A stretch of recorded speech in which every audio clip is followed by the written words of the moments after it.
Hello mga ga, ito na yung recipe ng ating masarap na panghimagas na pwede talaga natin itong gawing pang negosyo. Kasi ay ang sarap nito. Cookies and cream o pudding yung tawag natin dito. Kaya tara na, umpisahan na natin ito. So dito gagamit tayo ng 5 piraso ng regular sizes lang ng buns na yung tag 5 piso yung bili natin. At himay-himayin ko lang ito ng mga maliliit at ito'y aking i-blender para maging pino. At maglagay ako dito ng 3 cups na evaporated milk. At kung sakaling walang mga blender ay pwede lang talaga na ibabad yung mga tinapay sa evaporated milk para madali lang siyang madurog. At durugin nyo lang gamit yung wire whisk or di kaya yung tinidor. At pag ito'y pino na ay isit aside lang muna. At dito mga ga, yung ating mga hulmahan ay i-prepare na natin. So dito muna tayo, dito sa ating saucepan ay maglagay ng 3 cups ng tubig. At lagyan ng 1 pack ng unflavored gulaman or gelatin. At 1 1/3 cup condensed milk. At sa pagdagdag ko dito ng 1/3 cup ng ating condensed milk ay hindi na natin na ipakita kasi bigla po tayong na-fold storage. Ay,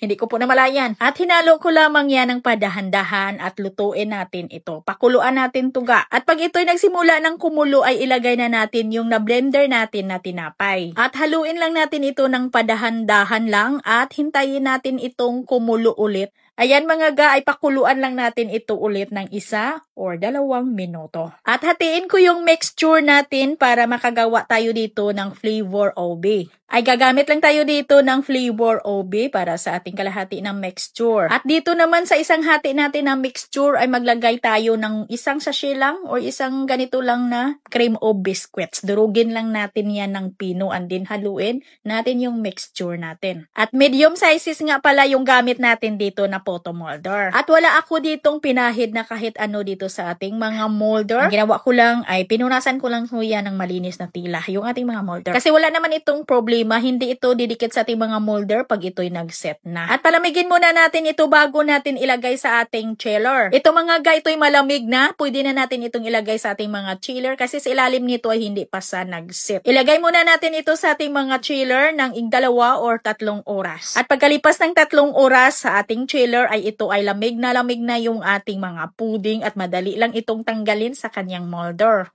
Gagamit lang tayo ng stick. At pagkatapos nito ay maglagay lang tayo ng topping sa ibabaw na grated cheese. Ang sarap talaga nito na sakto lang yung tamis na hindi nakakaumay. Ang sarap talaga nito lalo na paggaling talaga sa ating mga chiller na yung malamig na malamig. At ito kadami yung nagagawa natin sa ating recipe. Maganda talaga ito gagawin pang negosyo. At ang bintahan dito ay 8 to 10 pesos depende sa ating costing.